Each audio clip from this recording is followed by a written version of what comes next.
जो पूर्वानुमान आम जारी करूँ से पूर्वानुमान अनुसार आसंता 2-3 दिन मध्य मौसुमी वायु अग्रसर होगा जाऊँगा तेणु वर्षा परिमाण धीरे धीरे बढ़ सामान्य मध्यम धरण वर्षा हवा सहित गोटे दुटी जगह प्रबल वर्षा होबार संभावना रही तेणु चाषी भाई मान कथा कहले साधारणतः मौसुमी वायु ओडिशा रे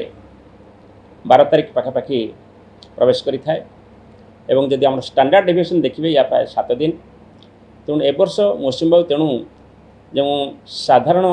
समय आसी थाए से साधारण समय पाखापाखि मौसुमी वायु आसूची एवं जो पूर्वानुमान करा जायछि ए वर्षर वर्षा विषय रे ओडिशा पय जदि आपण देखिबे तबे एथिरे साधारणतः जति वृष्टि होई थाए मौसुमी वायु समय सेतिके किंबा ताठू अधिक वर्षा हेबार संभावना रही है निश्चित आम चाष पय अनुकूल रहिबो। Boarding completed nurture discover fly with pride TSG Gurukul, the ultimate home for your child.